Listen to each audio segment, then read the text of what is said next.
আসসালামু আলাইকুম প্রিয় শিক্ষার্থী। আজকে আমরা যে চ্যাপ্টারটা পড়ব সেটা হচ্ছে জুলজি চ্যাপ্টার 1, প্রাণীর বিভিন্নতা ও শ্রেণীবিন্যাস। এই চ্যাপ্টারে তোমরা যদি লক্ষ্য করো যে আমাদের মূল যেই বিষয়টার উপরে এখানে ফোকাস করা হয়েছে সেটি হচ্ছে শ্রেণীবিন্যাস। তো এই শ্রেণীবিন্যাস করার জন্য বিভিন্ন রকমের ভিত্তি রয়েছে,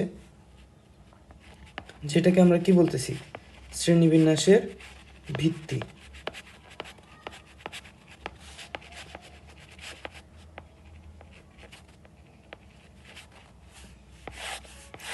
তো আমাদের প্রথমে শ্রেণীবিন্যাসের এই ভিত্তিগুলো সম্পর্কে বিস্তারিতভাবে জানতে হবে। তাহলে আমরা যখন এই শ্রেণীবিন্যাসটি করতে যাব তখন আমরা বুঝতে পারবো যে আসলে কিভাবে, কেন এবং কোন শ্রেণীবিন্যাসটা করা হয়েছে। তো শ্রেণীবিন্যাসের আমাদের প্রথম ভিত্তি যেটা, সেটা হচ্ছে দেহের আকার।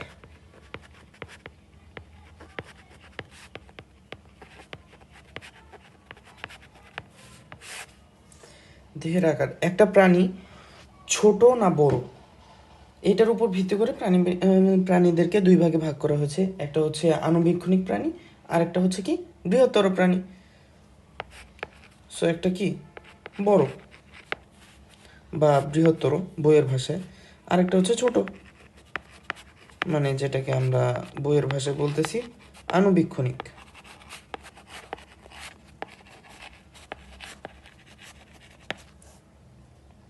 তো এরপরে যদি আমরা লক্ষ্য করি, এরপরে আমাদের যে জিনিসটার উপর আমাদের শ্রেণীবিন্যাস করা হয়েছে সেটা হচ্ছে সংগঠন মাত্রা।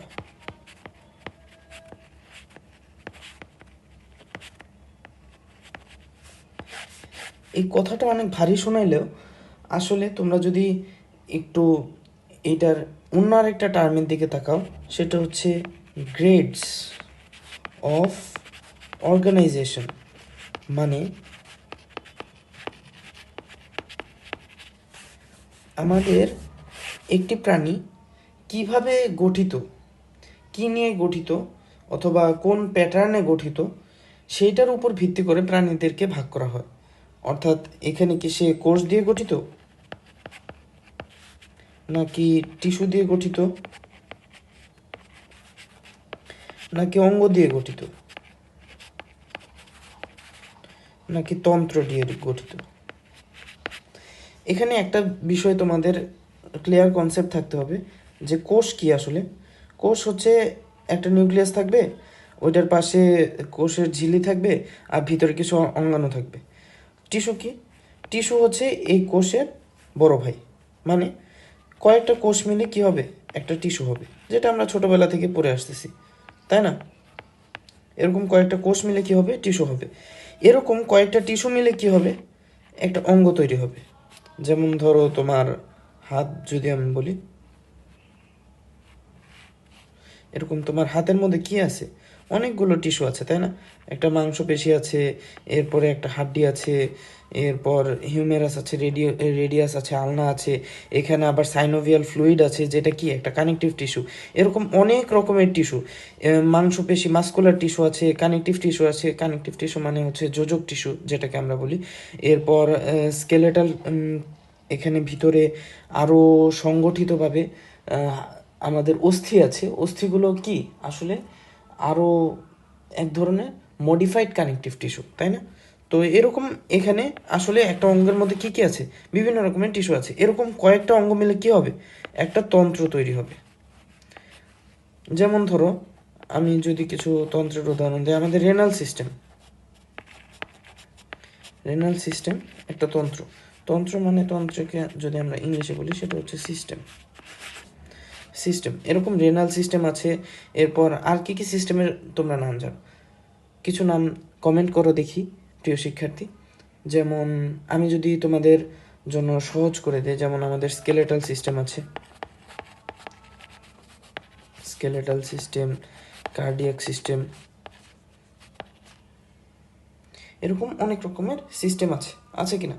তো এই এই যে অনেক রকমের যে কোষ, টিস্যু, অঙ্গ, তন্ত্র বা সিস্টেম, তো এগুলোর উপর ভিত্তি করে আসলে কে কোনটা দিয়ে তৈরি, এটার উপর ভিত্তি করে প্রাণীদেরকে 4 ভাগে ভাগ করা হয়েছে।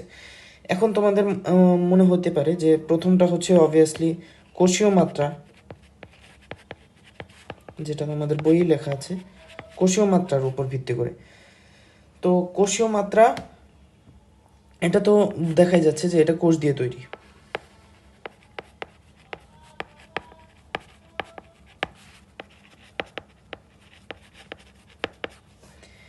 দ্বিতীয়টা কি? দ্বিতীয়টা মনে হতে পারে টিস্যু মাত্রা, তাই না? কিন্তু আসলে এটা টিস্যু মাত্রা না, কারণ এখানে টিস্যুর পাশাপাশি কিছু কোষও থাকবে যেগুলো সিঙ্গেলভাবে কাজ করবে। তার মানে এটা সম্মিলিতভাবে হবে কোষ টিস্যু মাত্রা। মানে যেমন ধরো আমাদের বডিতেও তো অনেকগুলো তন্ত্র আছে, তাই না? অনেক ধরনের তন্ত্র আছে, কিন্তু তন্ত্র ছাড়াও অনেক রকমের অঙ্গ আছে না? অবশ্যই অনেক রকমের অঙ্গ আছে। তো এরকম যেমন তন্ত্র ছাড়াও অঙ্গ আছে, তেমনি ওই টিস্যু মাত্রার যে সকল প্রাণী তাদের মধ্যে টিস্যু ছাড়াও কিছু কোষও থাকে, মানে যারা সিঙ্গেলভাবে কাজ করে। তো এদেরকে বলতেছি আমরা কোষ টিস্যু মাত্রা। এরকম কোষ টিস্যু মাত্রার উদাহরণ কোন প্রাণী? এরা হচ্ছে নিডারিয়া, মানে এরা একই সাথে টিস্যু দিয়ে তৈরি প্লাস কোষ দিয়ে তৈরি। এটার উদাহরণ কি? এটার উদাহরণ হচ্ছে নিডারিয়া। আর কোষ দিয়ে তৈরি প্রাণীর উদাহরণ কি? পরিফেরা। এরপরে যদি আমরা আরেকটা প্রাণীর দেখি, যেটা হচ্ছে পরবর্তী প্রাণী, যেটার মধ্যে টিস্যু তো আছেই, কিন্তু টিস্যু থেকে সে একটু ডেভেলপ হয়েছে। ডেভেলপ হয়ে কি তৈরি হয়েছে? এখানে আমরা দেখি টিস্যু থেকে ডেভেলপ হলে কি তৈরি হয়? অঙ্গ তৈরি হয়, তাই না? তো টিস্যু থেকে তার মধ্যে অঙ্গ ডেভেলপ হয়েছে, তার মানে সে টিস্যু অঙ্গমাত্রার প্রাণী। অঙ্গমাত্রা, এই টিস্যু অঙ্গমাত্রার মধ্যে কি কি আছে? অবভিয়াসলি টিস্যু তো আছেই, আবার অঙ্গ আছে। তো এইটার উদাহরণকে, এটার উদাহরণ হচ্ছে প্রথম হচ্ছে প্লাটিহেলমিনথিস।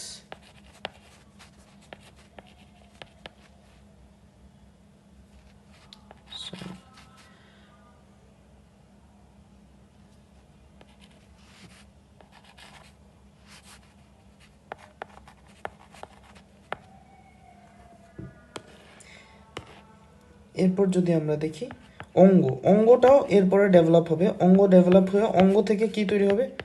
কয়েকটা অঙ্গ মিলে তন্ত্র, অঙ্গতন্ত্র মাত্রা। এই অঙ্গতন্ত্র মাত্রা প্রথম, এদের মধ্যে অঙ্গ যেমন আছে তন্ত্র তেমন আছে, তাই না?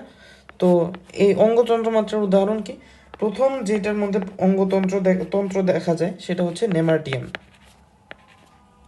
নেমাটিয়ানদের মধ্যে প্রথম এরকম অঙ্গতন্ত্র দেখা যায়। সরি, এখানে একটা ভুল হয়ে গেছে।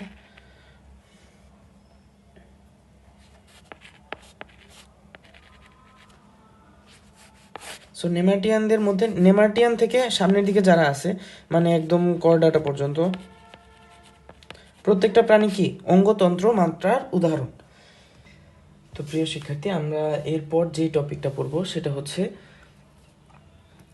জীবন ধারণের উপর ভিত্তি করে প্রাণীদেরকে, জীবন ব্যবস্থার উপর ভিত্তি করে প্রাণীর জীবন পদ্ধতির উপর। তো জীবন পদ্ধতির উপর ভিত্তি করে প্রাণীদেরকে মূলত 4 ভাগে ভাগ করা হচ্ছে।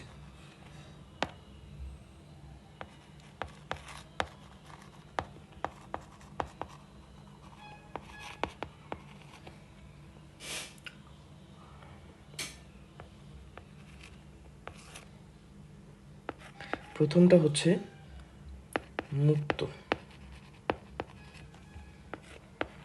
পরেরটা অবশ্যই পর, এরপরেরটা মিথ,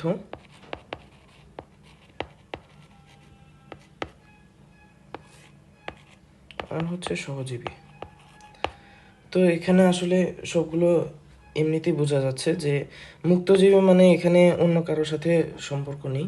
এখানে মেইনলি মানে সে একা একাই বাস করবে, মানে সোজা কথায় তার অন্য কোনো প্রাণীর সাহায্যের প্রয়োজন নেই জীবন ধারণের জন্য, যেমন ধরো মানুষ। এরপর পরজীবীর উদাহরণ যদি দিই, তাহলে পরজীবী অনেক ধরনের কৃমি আছে যেগুলো সম্পর্কে তোমরা জানো। যে এরা কি করে? এরা আমাদের সাথে বাস করে কিন্তু আমাদের কি করে? ক্ষতি করে।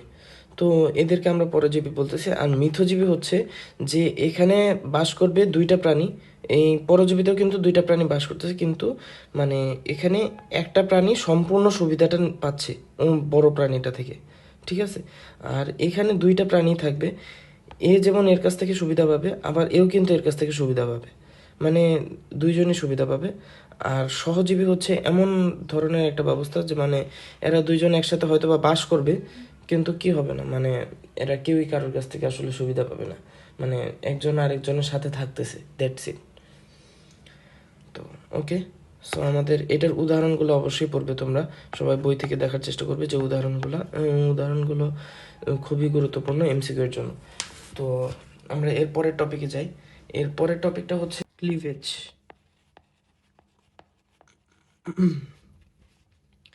ক্লিভেজটা মেইনলি কি, এটা হচ্ছে বিভাজন হওয়ার প্রসেস, মানে কিভাবে বিভাজিত হচ্ছে। আমি যদি এটা তোমাদেরকে একটু ডিটেলসে এক্সপ্লেন করি, আমাদের যখন পুং গেমেট আর স্ত্রী গেমেট, মানে মেল আর ফিমেল গেমেটের যখন মিলন হয়, মেল অ্যান্ড ফিমেল গেমেটস, এই দুইটার যখন মিলন হয়, তাই না, যখন মিলন হয় তখন কি হয়, একটা জাইগোট তৈরি হয়। জাইগোট তৈরি হয়, এই জাইগোটটা একটা সময় অনেক রকমভাবে বিভাজিত হয়ে পরে আমরা এই আজকের যে আমরা বডিটা, এই বডিটা পাই, তাই না, পূর্ণাঙ্গ একটা মানুষের এই রূপটা পাই। তো এই এই যে এই পূর্ণাঙ্গ মানুষের রূপ, এর মাঝখানে অনেকগুলো স্টেজ আছে অ্যান্ড এই একটা কোষ, এটা তো শুরুতে একটা নিউক্লিয়াস থাকে, একটা শুধুমাত্র একটাই কোষ থাকে, তাই না।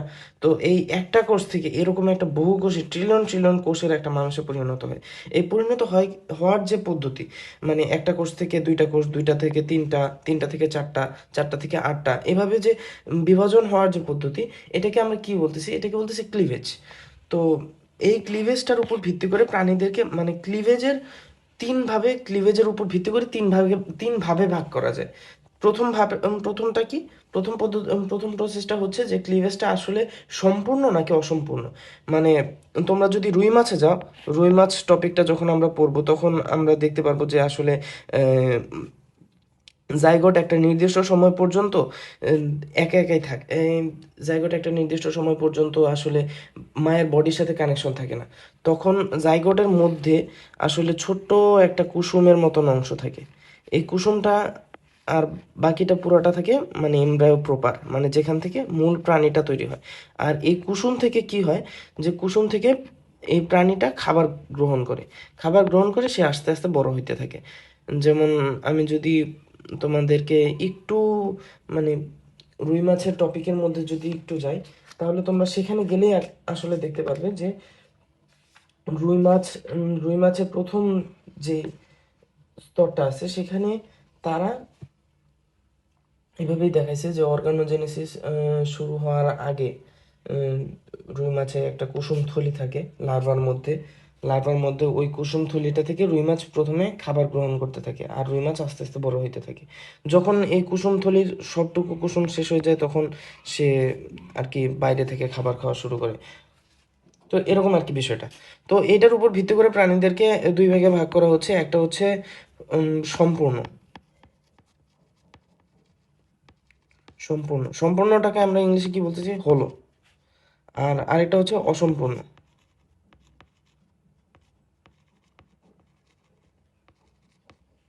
অসম্পূর্ণটাকে আমরা কি বলতেছি, মেরো। হোলোব্লাস্টিক আর মেরোব্লাস্টিক। তো এখানে একটা জিনিস ইম্পর্টেন্ট, সেটা হচ্ছে যে এই যে কুসুমটা যেখানে আছে, এই জায়গাটার নাম হচ্ছে ভেজিটাল পোল। এখানে আসলে দুইটা পোল আছে, একটা এই যে এই পোল, এই সাইডের পোল, আর একটা হচ্ছে এই নিচের সাইডের পোল। এই নিচের সাইডের এই পোলটাকে আমরা কি বলতেছি, ভেজিটাল পোল। আর এই সাইডে এইটাকে আমরা কি বলতেছি, যেই সাইডে মানে মেইনলি প্রাণীটা থাকে, এখানে আসলে নিউক্লিয়াসও থাকে, তো এটাকে আমরা বলতেছি অ্যানিম্যাল পোল। তো নিউক্লিয়াসটা যেই প্রান্তে থাকে ওইটাকে আমরা বলতেছি অ্যানিম্যাল পোল, আর যেই প্রান্তে কুসুমটা থাকে ওইটাকে আমরা বলতেছি ভেজিটাল পোল। তো এরপর যদি আরেকটা আমরা ভাগ দেখি, সেটা হচ্ছে নির্দিষ্ট আর অনির্দিষ্ট ক্লিভেজ।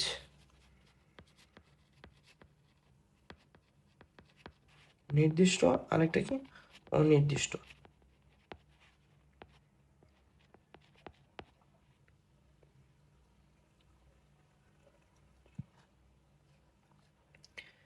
তো এই নির্দিষ্ট আর অনির্দিষ্ট কি, যে মানে ভ্রূণীয় পরিস্ফুটনের সময় মানে ভ্রূণীয় পরিস্ফুটন বলতে মানে এই যে এটা জাইগোটকে তো আমরা মেনলি ভ্রূণ বলি, অফস্প্রিং।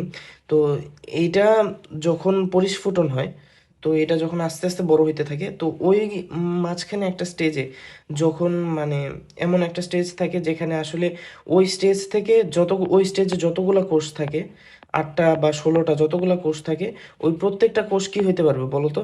ওই প্রত্যেকটা কোষই আলাদা আলাদা, মানে তুমি যদি ওই প্রত্যেকটা কোষকে, ওই 8টা কোষকে তুমি যদি আলাদা করে 8টা তুমি যদি মায়ের জরায়ুর মধ্যে দিয়ে দাও, তাহলে ওই প্রত্যেকটা 8টা কোষ 8টাই নতুন প্রাণী হবে। তো এটাকে আমরা বলতেছি, যদি 8টাই মানে ভিন্নভাবে আলাদা আলাদাভাবে মানে প্রত্যেকটা যদি স্বতন্ত্রভাবে, যেটাকে আমরা বলি স্বতন্ত্রভাবে যদি পরিস্ফুটিত হয়, তাহলে আমরা সেটাকে বলতেছি অনির্দিষ্ট ক্লিভেজ।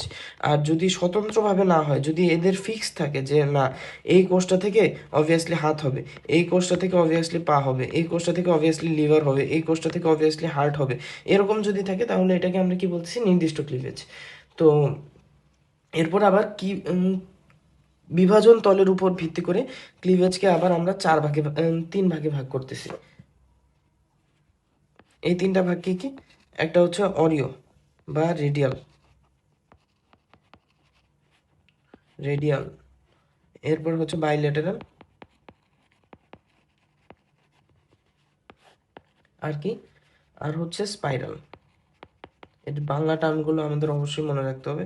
মেনলি তোমাদের বাংলা টার্মই লাগবে, তবে আমার আসলে মেডিকেল সেক্টরে ইংলিশ টার্ম অনেক বেশি পরিমাণে ব্যবহার হয়, যার জন্য সবসময় আসলে ইংলিশটার সাথে আত্মস্থ থাকা হয়।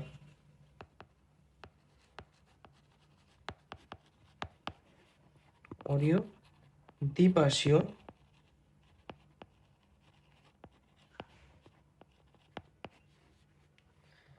আর হচ্ছে সুরপিল।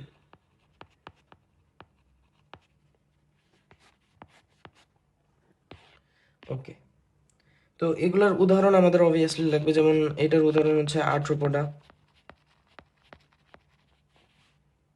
অরিওটা হচ্ছে মেনলি তোমার এই এই তলগুলো সবসময় মানে সুষমভাবে বিন্যস্ত হইতে থাকে, যে মানে এটা থেকে এরকম আস্তে আস্তে এমনভাবে বাড়তে থাকে, মানে তুমি যেদিক দিয়ে তাকাবা ওই দিক দিয়ে সমান পরিমাণ কোষ দেখতে পারবা। আর দ্বিপার্শ্বীয় হচ্ছে, এটা আসলে দ্বিতীয় বিভাজনের পর দ্বিতীয় ক্লিভেজের পর থেকে দ্বিতীয় বিভাজনের পর যে চতুর্থ বিভাজন ঘটে, তখনই তখনই এরা আসলে 2টা ভাগে ভাগ হয়ে যায়। দ্বিপার্শ্বীয়টা মানে 2টা আলাদা আলাদা সেক্টর তৈরি হয়, মানে 2 পাশ 2 রকম দেখতে, এরকম আর কি। এটা হচ্ছে, এটার উদাহরণ হচ্ছে কর্ডাটা। আর সর্পিল ক্লিভেজটা হচ্ছে মেইনলি স্পাইরালের মতো। এখানে কি হবে,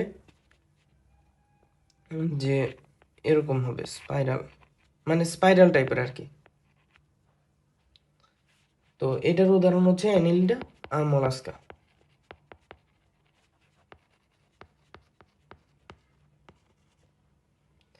তো এরপর আমরা আসবো ভ্রূণ স্তরে।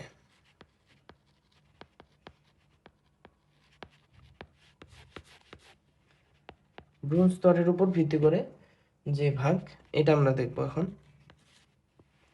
তো ভ্রূণ স্তরের ব্যাপারটা কি, আমরা একটু ডিপলি পড়ি এই ব্যাপারটা, তাহলে তোমাদের বুঝতে সুবিধা হবে।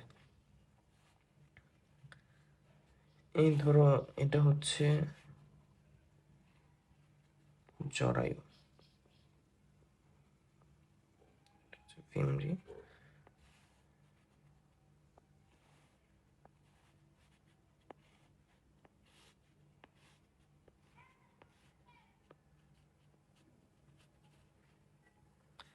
আচ্ছা, আর এটা হচ্ছে ওভেরি। তো এই টপিকগুলো তোমাদের এখন মানে বিস্তারিত বোঝার কথা না, যে আমি এখানে যেভাবে আঁকছি।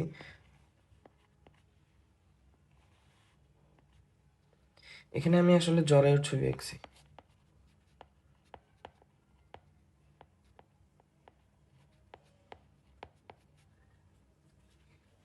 আর এটা হচ্ছে ওভেরি, ওভেরি বা ডিম্বাশয়।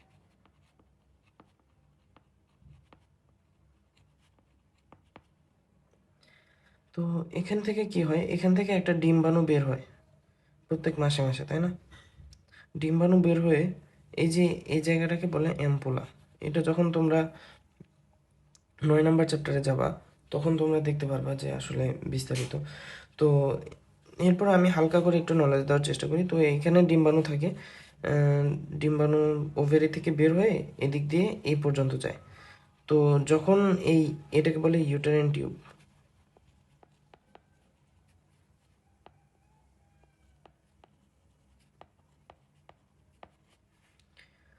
তো এখানে যখন ডিম্বাণুটা থাকে এই অ্যাম্পুলার রিজিয়নে, এই অ্যাম্পুলার রিজিয়নে যখন ডিম্বাণুটা থাকে তখন এখানে একটা স্পার্ম আসে,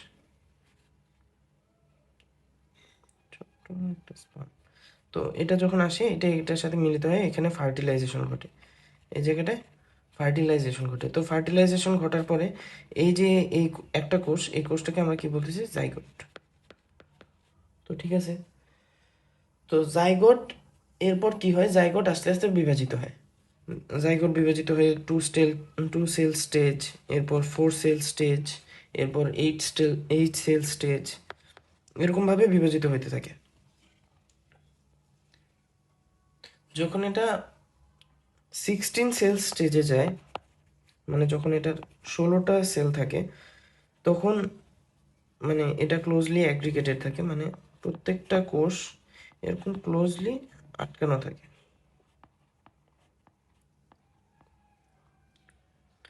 আটকানো থাকে, তো এটাকে আমরা কি বলতেছি, এই যে আটকানো, এটা দেখো অনেকটা ইংলিশে একটা ফল আছে, সেটা হচ্ছে মালবেরি।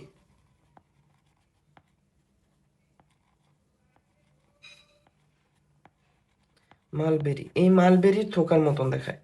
তো এই মালবেরির থোকার মতন দেখানোর কারণে এটাকে আমরা কি বলতেছি, মরুলা।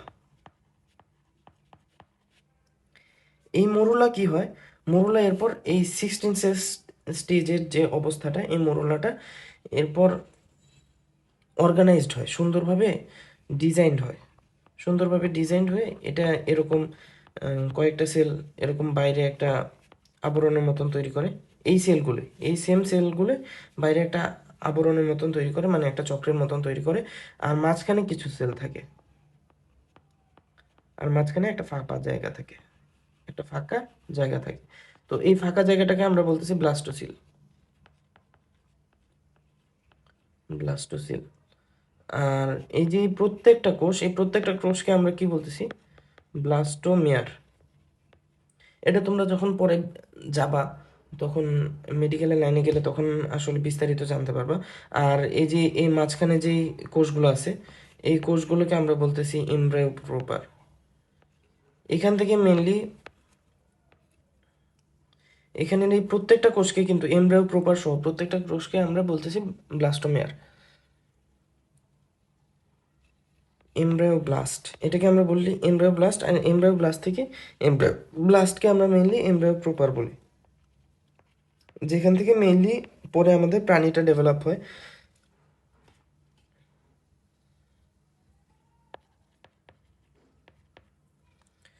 তো আমার বলার উদ্দেশ্য যেটা, এই যে এই স্টেজে এই স্টেজে আসার পর তোমরা দেখতে পারবা যে আসলে তখন প্রাণীটা বিভিন্ন রকমের স্তরে ভাগ হচ্ছে। এই ক্ষেত্রে কোনো প্রাণী 2টা স্তরে ভাগ হয়, আবার কোনো প্রাণী 3 স্তরে ভাগ হয়। তো যারা 2 স্তরে ভাগ হয় তাদেরকে আমরা কি বলতেছি, দ্বিস্তরী প্রাণী, দ্বিস্তরী বা ডিপ্লোব্লাস্টিক। আর যারা 3টা স্তরে ভাগ হচ্ছে তাদেরকে আমরা বলতেছি ত্রিস্তরী বা ট্রিপ্লোব্লাস্টিক।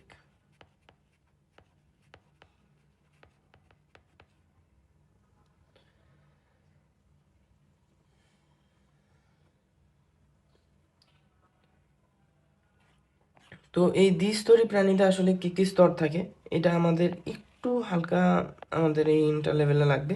সেটা হচ্ছে এই যে, আমি যদি দ্বিস্তরী প্রাণীর একটা ছবি আঁকি, এটা হচ্ছে বাইরের একটোডার্ম,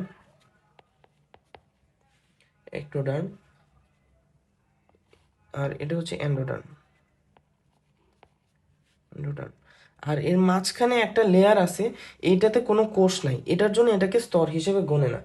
তো এটাকে বলতেছে এই অকোষীয়, মানে এটাতে কোনো কোষ নাই, আমি আগেই বলতেছি। এখানে অবভিয়াসলি কোষ আছে, এখানে কোষ আছে পুরাটা, এখানেও কোষ আছে, কিন্তু এই মাঝখানে কোনো কোষ নাই, এটাকে আমরা বলতেছি মেসোগ্লিয়া। আর ত্রিস্তরী প্রাণীর ক্ষেত্রে এখানে যে তিনটা স্তর থাকবে, তিনটা স্তরের মধ্যে কি থাকবে বলো তো? তিনটা স্তরে কোষ থাকবে, তিনটা স্তরে কোষ থাকবে। এটারও বাইরের স্তরকে আমরা বলতেছি এক্টোডার্ম, ভেতরের স্তরকে বলতেছি এন্ডোডার্ম, কিন্তু মাঝখানের স্তরটাকে আমরা এখানে মেসোগ্লিয়া না বলে বলতেছি মেসোডার্ম।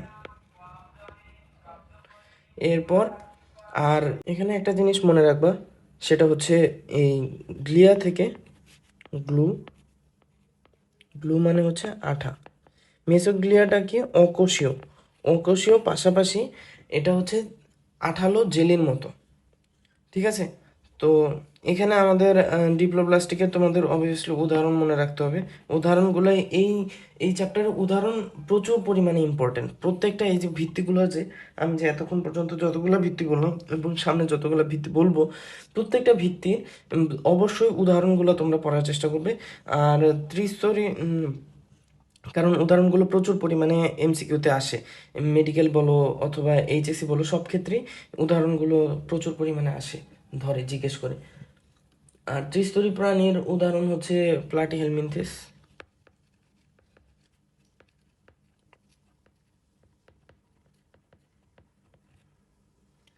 ওকে, সো আমরা এরপরে যেটা দেখব সেটা হচ্ছে প্রতিসাম্যতা।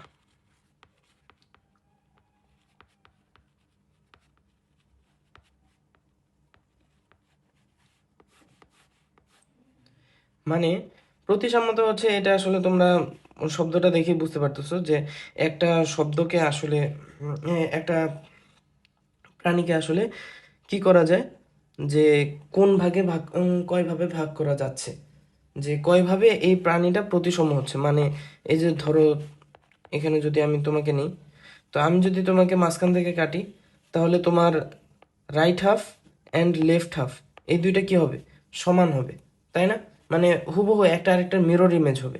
তো এরকম যতগুলো আমরা মিরর ইমেজ বানাইতে পারবো, তো ওইটাকে আমরা কি বলতেছি, যে প্রতিসম। ওইটা ওই পরিমাণ প্রতিসম। যেমন ধরো আমরা যদি এটার মধ্যে কি কি ভাগ আছে এগুলো যদি আমরা দেখি, যেমন ধরো গোলীয় প্রতিসাম্য আছে, গোলীয়, অরীয় বা রেডিয়াল, অরীয়, অরীয়, এরপর হচ্ছে দ্বিঅরীয়,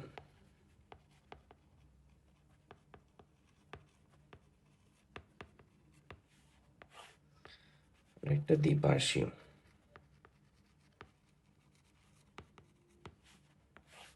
আরেকটা হচ্ছে অপ্রতিসম, যে এই সকল নিয়মের ঊর্ধ্বে।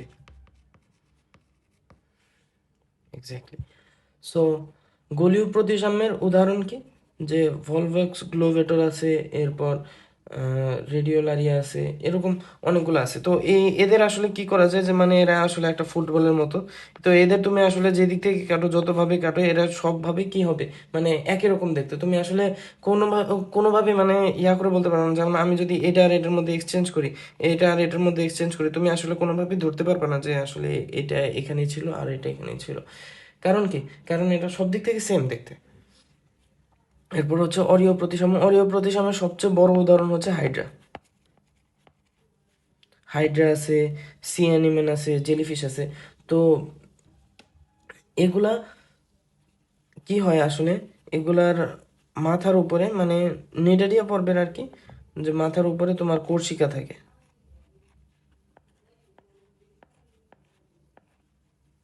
কোর্সিকা থাকে, তো এই কোর্সিকা থাকার কারণে কি হয়, এটাকে সব দিক থেকে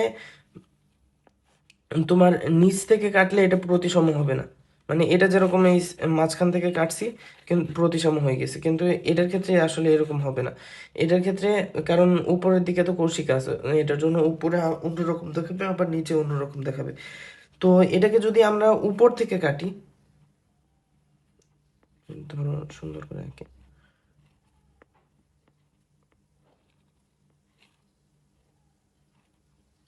তো এটাকে যদি আমরা উপর থেকে আঁকি, উপর থেকে বিভিন্ন অ্যাঙ্গেলে মনে করো এই যে এই প্রত্যেকটা না এই বরাবর আমি ব্লেড নামাই দিব নিচে, বড় ব্লেড। তো এই ব্লেড নামাই দিলাম না, এরকম এদিক থেকে আমি ব্লেড নামাই দিলাম।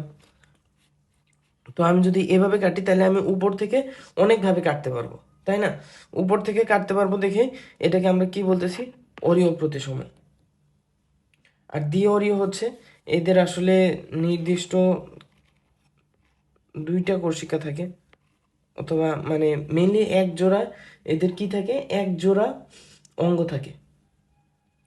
অঙ্গের সংখ্যা আসলে একটি অথবা এক জোড়া, যার জন্য তোমার এরকম ঝামেলাটা হয়। এদেরকে অনুদৈর্ঘ্য বরাবর শুধু দুইটা তলে তুমি কাটতে পারবা, মানে এই যে এভাবে কাটতে পারবা। আর ধরো একদম এই সোজা কোর্শিকা বরাবর কাটতে পারবা, দুইটা কোর্শিকাকে বরাবর রেখে একটা এদিকে আরেকটা কোর্শিকা বরাবর রেখে কাটতে পারবা। তো এভাবে কাটতে পারবা দেখে এটাকে কি বলতেছে, দ্বিঅরীয়। ওইটা যেরকম সব সাইড দিয়ে কাটা যাইতো, এই অনেকবার ব্লেড ফেলানো যাইতো বিভিন্ন দিক থেকে, এটা আসলে তা করা যায় না। এটা আসলে দুইবার শুধু এটা করা যায়, এটার জন্য কি এটাকে এরকম বলা হচ্ছে। তো এরপর হচ্ছে দ্বিপার্শ্বীয়। দ্বিপার্শ্বীয়র উদাহরণ তো তুমি নিজেই,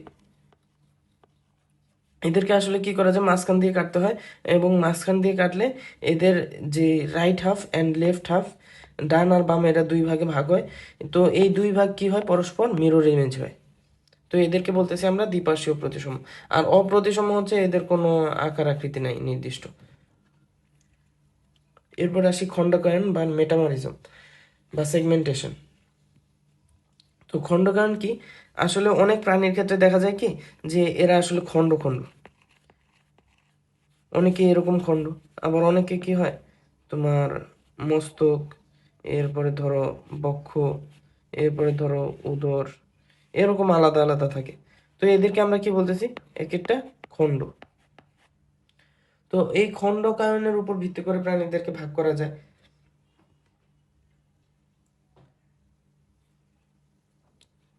তো এটাকে আমরা ইংলিশে বলতেছি মেটামেরিজম।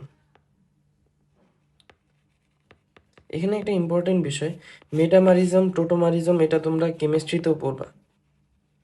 কেমিস্ট্রিতে কেমিস্ট্রিতে এটা সেকেন্ড পেপারের সেকেন্ড চ্যাপ্টার, মানে অর্গানিক কেমিস্ট্রিতে তোমরা এই জিনিসটা পাবা। ওখানে আসলে তোমরা দেখবা যে আইসোমারিজমের মধ্যে মেটামেরিজম আর টোটোমারিজম নামে একটা টার্ম আছে। তো ওইটার সাথে এটা আবার গুলাই ফেলো না, ওইটা কেমিস্ট্রির পার্ট আর এটা হচ্ছে বায়োলজির পার্ট। তো বায়োলজির মধ্যে মেটামেরিজম বলতে আমরা এখানে খণ্ডকায়নকে বোঝাচ্ছি। তো খণ্ডকায়নের এখানে প্রতিটা খণ্ডকে একটা নাম দেওয়া হয়েছে, প্রতিটা খণ্ডের নাম হচ্ছে কি, মেটামেয়ার। এখানে একটা ইম্পর্টেন্ট জিনিস আমি তোমাদেরকে বলে রাখি, যে যেই শব্দের শেষে এই মেয়ার শব্দটা দেখবে না, ওইটা আসলে ওইটার ক্ষুদ্র একটা অংশকে বোঝায়। যেমন ধরো আমরা একটু আগে ব্লাস্টোমেয়ার পড়ছিলাম, তাই না? এই যে ব্লাস্টোমেয়ার, দেখছো? তো এইটা এখানে কি, এটা ব্লাস্টোসিস্টের, এটা এই পুরোটাকে ব্লাস্টোসিস্ট বলতেছি আমরা। তো এটা ব্লাস্টোসিস্টের একটা ক্ষুদ্র অংশ কি, ব্লাস্টোমিয়ার। তো এরকম মেটামেরিজমে যে এই যে এই পুরা বডি, এই পুরা বডির একটা ক্ষুদ্র অংশের নাম কি, মেটামেয়ার। মেটামেয়ারের আরেকটা নাম আছে, সিনোনিম বলতে পারো, সেটা হচ্ছে সোমাইট। আচ্ছা, ঠিক আছে, ভালো। তো আমরা বুঝলাম। তো এখানে একটা ইম্পর্টেন্ট জিনিস, যে মেটামেরিজম দিয়ে দুই ভাগে ভাগ করা যায়, একটা হচ্ছে সমখণ্ডকায়ন আর একটা হচ্ছে অসম খণ্ডকায়ন। যেমনটা আমি তোমাকে এখানে দেখাইছি, যেমন এই যে এখানে দেখো, এখানে প্রত্যেকটা যে খণ্ড, এই প্রত্যেকটা খণ্ড কিন্তু দেখতে অলমোস্ট সেম। এটার উদাহরণ কি হতে পারে, কেঁচো। তো এই কেঁচোটাই হচ্ছে এই সমখণ্ডকায়নের উদাহরণ।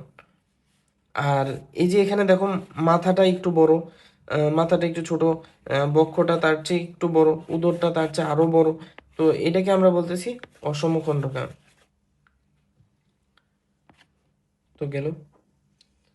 এরপর আমরা যদি আসি প্রান্তিকতা, প্রান্তিকতা বা পোলারিটি।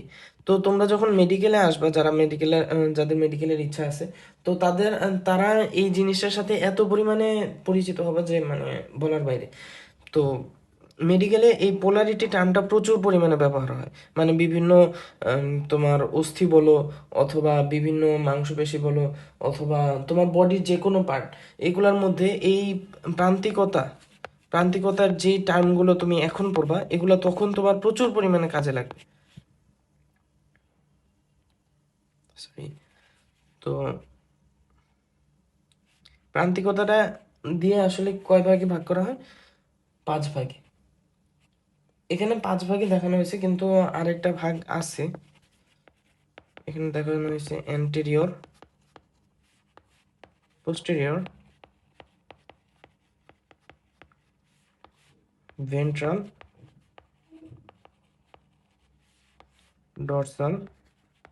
আমি এগুলো ইংলিশ টার্মই ইউজ করতেছি, কারণ ইংলিশ টার্ম দিয়ে তোমাদের মনে রাখা সহজ হবে, আর বাংলা টার্ম আসলে তেমন একটা কঠিন হবে না তোমাদের জন্য।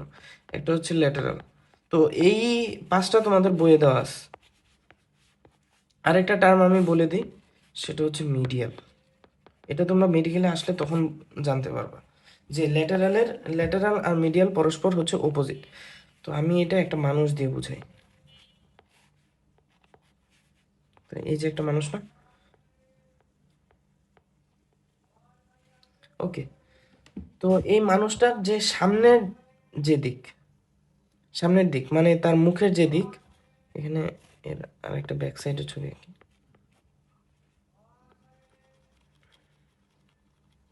তো এটা তোমরা বুঝবা আশা করি। ওকে। সো এর সামনের যে মুখের দিক, এই মুখের দিকটাকে আমরা কি বলতেছি? অ্যান্টেরিয়র পজিশন, অ্যান্টেরিয়র এন্ড, যেটাকে তোমাদের বইয়ে লেখা হয়েছে সম্মুখ। তো সম্মুখ তো বুঝেই যাচ্ছে, অ্যান্টেরিয়র এন্ড। তো এরপর এই পিছনের যে সাইড, এটাকে আমরা বলতেছি পোস্টেরিয়র, পোস্টেরিয়র এন্ড। আবার একই রকম হচ্ছে ভেন্ট্রাল আর ডরসাল। তবে অনেক প্রাণীর ক্ষেত্রে এটা আসলে নাও মিলতে পারে, তবে বেশিরভাগ ক্ষেত্রে আসলে এটা মিলে। যেমন ধরো আমাদের ক্ষেত্রে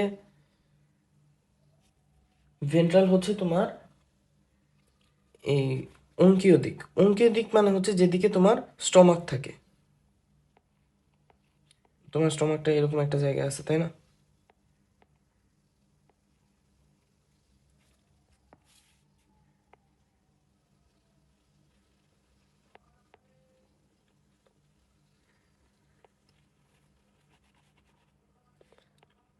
ওকে। সো এখানে স্টমাকটা থাকে। তো স্টমাকটা যেদিকে থাকে, মানে ওই দিক থেকে আমরা কি বলতেছি, যেদিকে স্টমাক,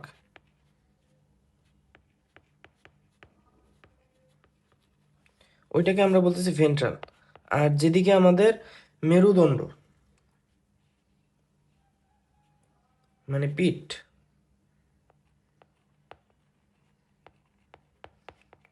ওইটাকে আমরা বলতেছি ডরসাল।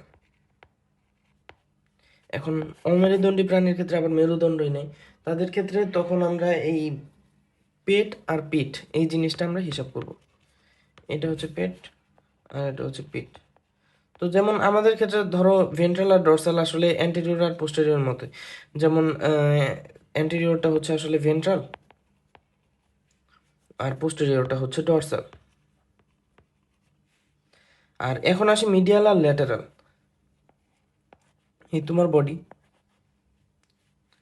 বডি থেকে যেটা বাইরের দিকে যেটা যায়, সেটা হচ্ছে ল্যাটেরাল, ল্যাটেরাল সাইডে আছে। আর যেটা বডির কাছাকাছি, মানে এই মেইন ট্রাঙ্কের কাছাকাছি যেটা, সেটা কি? সেটা হচ্ছে মিডিয়াল। যেমন এই সাইডে এই যে ধরো এই, আমি যদি এখানে 2টা ডট আঁকি, এই কালো ডটটা হচ্ছে আমাদের মিডিয়াল পজিশন। আর এই সাদা যেটা, যেটা আমি মাঝখানে একটা ছোট সাদা অংশ রাখছি, এটা হচ্ছে আমাদের ল্যাটেরাল, মিডিয়াল আর ল্যাটেরাল। তোমরা বিভিন্ন অস্থির ক্ষেত্রে সামনে দেখতে পারবা। যেমন তোমরা একটা অস্থি সম্পর্কে তোমরা আগে থেকেই জানো, সেটা হচ্ছে রেডিয়াস আর আলনা, তাই না? এই আলনাটা থাকে তোমার আমাদের বডির দিকে, ট্রাঙ্কের দিকে। যার জন্য আমরা আলনাটাকে কি বলতেছি, মিডিয়াল, আর রেডিয়াসটাকে আমরা কি বলতেছি, ল্যাটারাল। মানে এটা ল্যাটারাল সাইডে আছে আর এই আলনাটাকে আমরা বলতেছি মিডিয়াল সাইডে আছে, এরকম আর কি।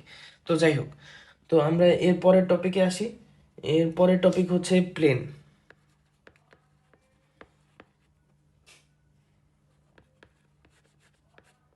তো প্লেনের উপর, প্লেন আসলে আমাদের বডিতে অনেকগুলো প্লেন আছে আমাদের বডিতে, যেমন ধরো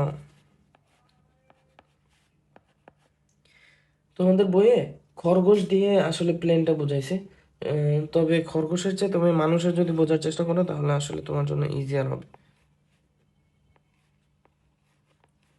মানুষের সাইড ভিউ কেমন আঁকবো, আচ্ছা যাই হোক, যেভাবে আশা করি তোমরা বুঝতে পারবে।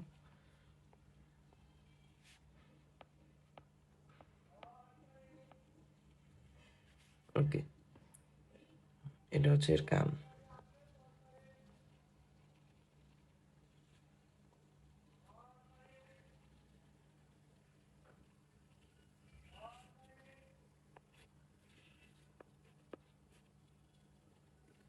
ওকে, সো এখানে দেখো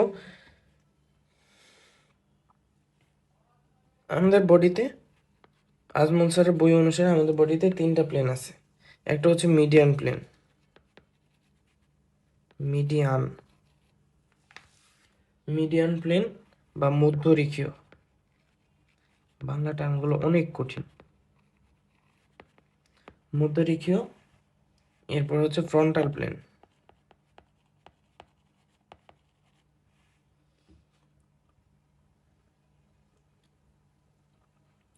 আরেকটা কি ট্রান্সভার্স প্লেন।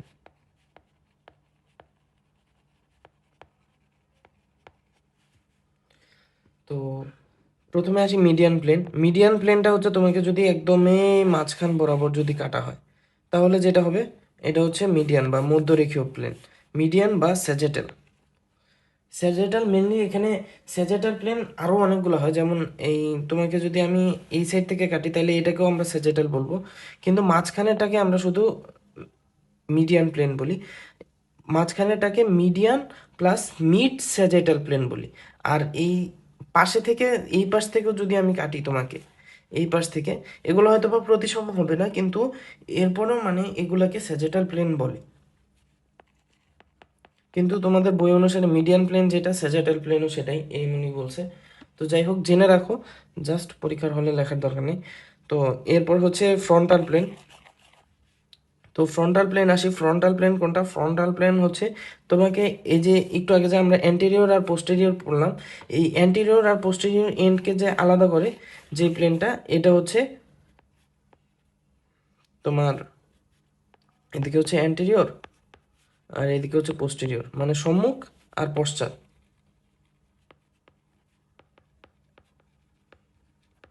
এই দুইটা ভাগে ভাগ করতেছে। তো এই, এটাকে আমরা কি বলতেছি, এটাকে আমরা বলতেছি ফ্রন্টাল প্লেন। Frontal plane. আর ট্রান্সভার্স প্লেন কোনটা? ট্রান্সভার্স প্লেন হচ্ছে তোমাকে ঠিক মাঝখান বরাবর, মানে এই যে মাটি, মাটির সাথে সমান্তরালে যদি কোনো একটা লাইন দিয়ে তোমাকে ঠিক মাঝখান বরাবর যদি কাটি তাহলে যেটা হবে, তখন তোমার উপরের অংশ আপার আর লোয়ার এন্ড এরকম ভাবে একটা ভাগ হবে। তো এটাকে আমরা কি বলতেছি? এটাকে আমরা বলতেছি হচ্ছে ট্রান্সভার্স প্লেন। এরপর আরেকটা ইম্পর্টেন্ট টপিক আছে, আরেকটা ইম্পর্টেন্ট ভিত্তি যেটার উপর ভিত্তি করে মানুষকে ভাগ করা হয়, এটা হচ্ছে সিলম।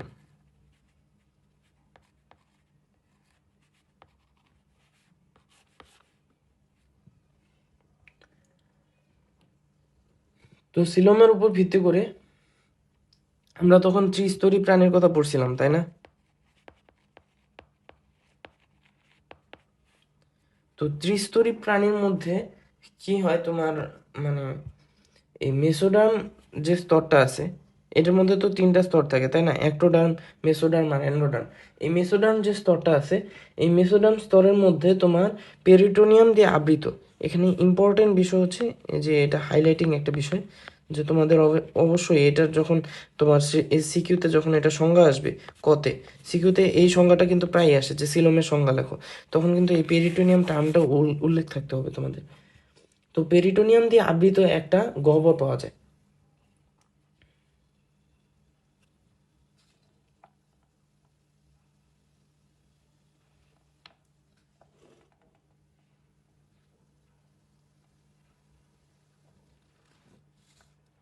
কারণ হচ্ছে এখানে পেরিটোনিয়াম টার্মটা ইম্পর্টেন্ট কেন, কারণ হচ্ছে বডিতে কিন্তু আরও মেসোডার্ম থেকে কিন্তু আরও অনেকগুলো গহ্বর থাকে। যদি দেখায়, তো এই যে আমাদের এটা হচ্ছে অ্যাক্টোডার্ম, এটা অ্যান্ডোডার্ম, আর এই মেসোডার্মের মধ্যে অনেক রকমের গহ্বর থাকে। তো এখানে যেই গহ্বরটা তোমার পেরিটোনিয়াম দিয়ে আবৃত, ওইটাকে আমরা কি বলতেছি, ওইটাকে আমরা বলতেছি হচ্ছে সিলোম। তো আচ্ছা, এরপর গেল, তো এখানে এই সিলোমের উপর ভিত্তি করে প্রাণীকে আবার কয় ভাগে ভাগ করা হচ্ছে, 3 ভাগে। একটা হচ্ছে অ্যাসিলোমেট,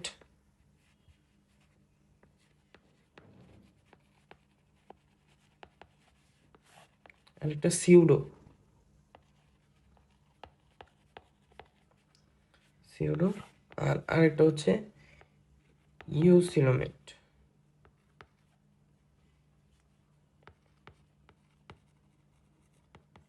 এখানে একটা জিনিস, মানে এ না এ যেখানেই দেখবা ওখানে কি আসলে না বোধক টার্ম বোঝায়। আর সিউডো মানে কি, এটা আসলে ছদ্মবেশ। সিউডো শব্দের অর্থ হচ্ছে ছদ্মবেশ বা মিথ্যা বা ভ্রান্ত, এমন টাইপের বোঝায়। তো এখানে বাংলা টার্ম আসলে এরকমই দেওয়া যে অপ্রকৃত সিলোমেট বা ভ্রান্ত সিলোম এটাকে বলে। তো এখানে আসলে কি হয় যে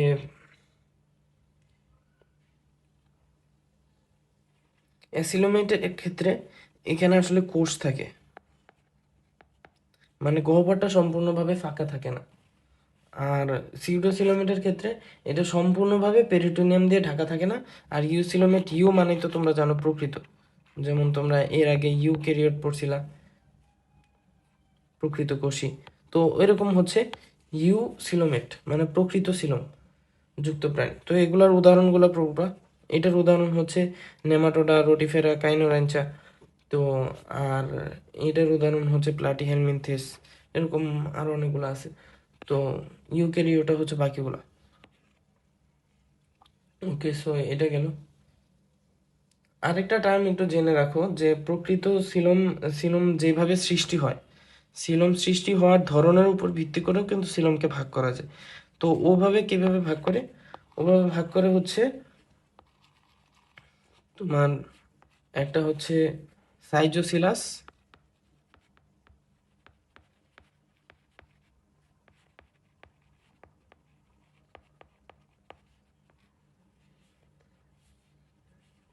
আর একটা হচ্ছে ইন্টারসিলাস।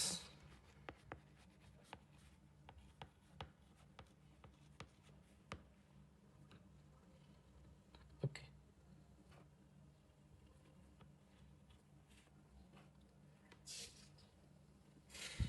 আর এরপর হচ্ছে আমাদের last but not the least, যেটা হচ্ছে নোটোকর্ড আর পৌষ্টিক নালীর উপর ভিত্তি করে।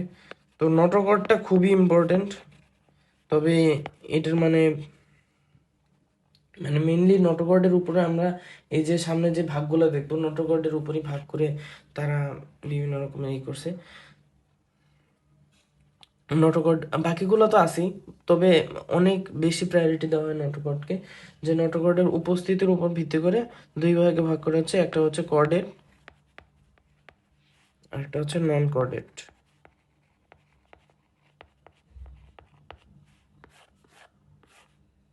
ওকে, আর আরেকটা হচ্ছে 13 নম্বর লাস্ট ভিত্তি, যেটা হচ্ছে পৌষ্টিক নালী।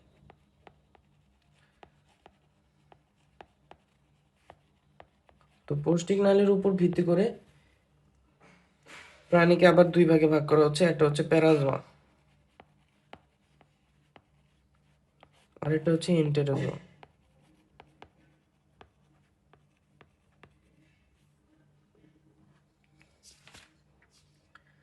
ওকে, সো আমাদের এখানে এর মাধ্যমে আমাদের ভিত্তিগুলো শেষ হয়ে গেল।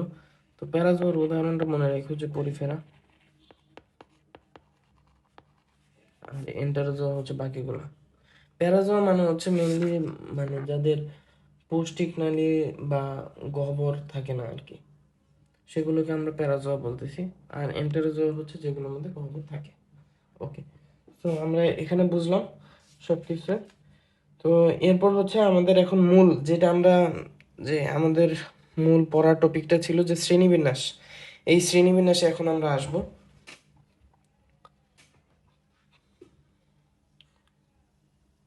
তো শ্রেণীবিন্যাস মেনলি কিভাবে করা হয়? শ্রেণীবিন্যাসের জন্য কতগুলো তোমার ধাপ আছে, এই ধাপগুলো আমাদের জানতে হবে। শ্রেণীবিন্যাসের ধাপ, এই ধাপ কয়টা? ধাপ হচ্ছে 7টা। 7টা ধাপ আমরা কিভাবে মনে রাখবো? এটা হচ্ছে একটা নেমোনিক দিয়ে রাখি, এই নেমোনিক দিয়ে মনে রাখবো, কেপিসি অফ জিএস। তো kingdom, phylum, class, order, family, genus, আর হচ্ছে স্পিসিস। তো এভাবে আমরা মনে রাখতে পারি। ওকে, ভালো। তো আমরা এটাও বুঝলাম। তো এটার উপর ভিত্তি করে মানে আমরা এই যে সামনে যে যতগুলা বিভিন্ন রকমের প্রাণী দেখবো, ওই প্রাণীগুলো দেখবো যে আমরা আসলে এই কিংডম হয় অ্যানিমেলিয়া, আর নাহলে প্লান্টি। প্লান্টি তো আর আমরা এখানে পড়বো না, এইখানে আসলে আমরা অ্যানিমেলিয়া কিংডমের প্রাণীদেরই দেখবো। এরপর হচ্ছে ফাইলাম দেখবো, যেমন আমাদের ফাইলামের নাম কি? ফাইলাম মানে হচ্ছে পর্ব, বাংলায় এটাকে পর্ব বলে। আমাদের ফাইলামের নাম হচ্ছে করডাটা। তো এরকম ক্লাস দেখবো, এরপর অর্ডার দেখবো, ফ্যামিলি দেখবো। এগুলোর বাংলা টার্মগুলো খুব ইম্পর্টেন্ট, যেমন ক্লাস হচ্ছে শ্রেণী, অর্ডার হচ্ছে বর্গ, ফ্যামিলি হচ্ছে গোত্র,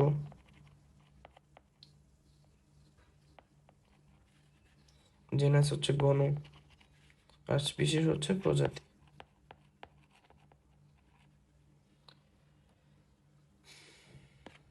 তো এরপর এরপর হচ্ছে আমরা মনে করো আমরা একটা প্রাণীকে এইভাবে ভাগ করলাম, শ্রেণীবিন্যাস করলাম। তো এরপর এর নাম দিতে হবে। তো এই নাম দেওয়ার যে পদ্ধতি, এই নাম দেওয়ার পদ্ধতিকে আমরা কি বলতেছি? দ্বিপদ নামকরণ। যেটা প্রথম কে আবিষ্কার করে? কেরোলাস লিনিয়াস।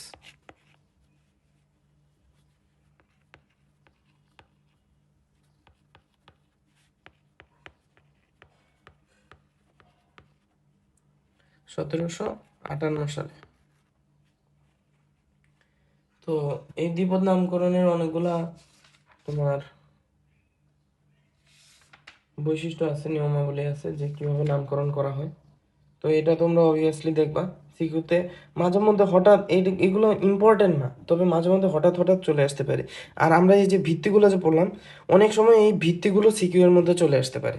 তো তোমরা এগুলাও গুরুত্ব সহকারে পড়বা। আর ভিত্তি যখন আসবে তখন তোমরা কি করবা?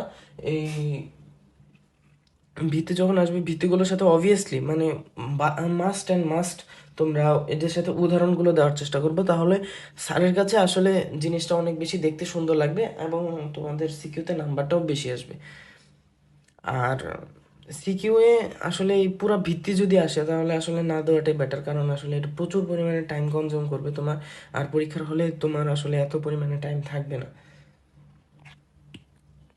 তো এরপর আমরা দ্বিপদ নামকরণের এখানে একটা ছোট্ট টার্ম আছে, এটা আমরা জেনে রাখি। একটা হচ্ছে হোমোনিম, যেটা তোমাদের প্যাচ লাগতে পারে, আরেকটা হচ্ছে সিনোনিম।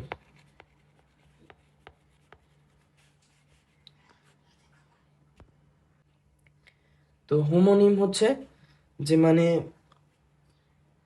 যেখানে কি হয়, তোমার প্রাণী দুইটা, মানে দুইটা প্রাণী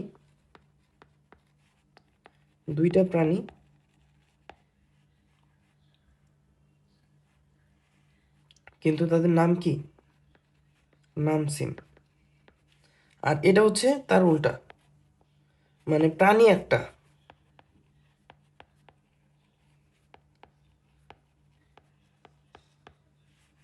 কিন্তু নাম দুইটা, নাম হচ্ছে দুইটা। তো এখানে একটা আরেকটা টার্ম আছে, ওটা হচ্ছে জুনিয়র হোমোনিম। আর একটা সিনিয়র হোমোনিম, মানে যেটা আগে দেওয়া হয় ওটাকে বলে উম, যেটার আর কি এই এতগুলো যে মানে প্রাণী তাদের মধ্যে যেটার নাম আগে দেওয়া হয় এটাকে বলতেছে আমরা সিনিয়র হোমোনিম। আর পরে যতগুলা, দুইটা প্রাণী আসলে ম্যাটার না, এখানে আসলে অনেকগুলো প্রাণী হতে পারে, অনেকগুলো প্রাণীর নাম হচ্ছে একটা। তখন সেই ক্ষেত্রে আসলে যেটা প্রথম নাম, যার জন্য প্রথম এই নামটা দেওয়া হয়, তো ওইটাকে আমরা বলতেছি সিনিয়র হোমোনিম, আর ওইটাই গৃহীত হয়, আর বাকি সবগুলো পরে ক্যান্সেল হয়ে যায়। আর সিনোনিমের ক্ষেত্রে যেই নামটা প্রথমে প্রথমে গ্রহণ করা হয়, যেই নামটা মানে প্রথম বিজ্ঞানী যেই নামটা দেয়, তোমার মানে দুইটা নামই তো কোনো না কোনো বিজ্ঞানী দিছে, তাই না? তো প্রথম যে বিজ্ঞানী যে নামটা দেয় ওই নামটাই গ্রহণযোগ্য হয়, আর পরে যেগুলো আসে ওগুলো আসলে একটাও গ্রহণযোগ্য হয় না। তো আজকের ক্লাসে আমরা মেনলি যেই জিনিসগুলো আমরা দেখেছি সেগুলো হচ্ছে যে প্রথমে আমরা তো শ্রেণীবিন্যাসের ভিত্তি আমরা বিস্তারিতভাবে আলোচনা করেছি। তো এখানে শ্রেণীবিন্যাসের ভিত্তিগুলো, তোমার যে প্রত্যেকটা যে উদাহরণগুলো এমসিকিউ এর জন্য প্রচুর পরিমাণে গুরুত্বপূর্ণ, তোমরা সবাই উদাহরণগুলো খুবই গুরুত্ব সহকারে দেখার চেষ্টা করবে। এবং উদাহরণগুলো প্রায় এমসিকিউতে আসে, এমসিকিউতে একদম এগুলা অনেক বেশি ইম্পর্টেন্ট, এগুলা মনে করো 80% ইম্পর্টেন্ট টপিক, 80% শিওর থাকো যেগুলো আসবেই, একটা না একটা অ্যাটলিস্ট আসবেই। আর হচ্ছে, আর তোমার এগুলো সামনে যে তোমাদের শ্রেণীবিন্যাসের যে বিভিন্ন যে তোমরা পর্বগুলো পড়বে, এই পর্বগুলো পড়ার সময় তোমরা আসলে বুঝতে পারবে যে এগুলো আসলে কত ইম্পর্টেন্ট টপিক ছিল। তো এরপর আমরা শ্রেণীবিন্যাসের যে পদ্ধতি, এই পদ্ধতিটা সম্পর্কে আমরা হালকা নলেজ নেওয়ার চেষ্টা করেছি। তো কালকে আমরা এরপরের যে ক্লাস, এই পরের ক্লাসে আমরা অবভিয়াসলি পর্বগুলো সম্পর্কে আলোচনা শুরু করে দিব, পরিফেরা, নিডারিয়া, এগুলো সম্পর্কে আলোচনা করা শুরু করব। তো আজকের মতো এখানেই। অবশ্যই ভুল ত্রুটি যা হয়েছে তোমরা ক্ষমা সুন্দর দৃষ্টিতে দেখবে। আর যদি ভিডিওর মাঝখানে কোথাও আমার কোনো ভুল থাকে, তোমরা যদি কোনো ভুল দেখতে পাও, তাহলে অবভিয়াসলি তোমাদের জন্য কমেন্ট বক্স ওপেন করা আছে, কমেন্ট বক্সে তোমরা আমাকে জানাও, যাতে আমি ভবিষ্যতে আমার ভুল থেকে শিক্ষা গ্রহণ করতে পারি এবং ভবিষ্যতে যেন তোমাদের জন্য আরও বেটার ক্লাস আমি ডেলিভার দিতে পারি। তো আজকের মতো এখানেই। সবাইকে আসসালামু আলাইকুম এবং ধন্যবাদ মনোযোগ সহকারে আজকের ক্লাসটি করার জন্য।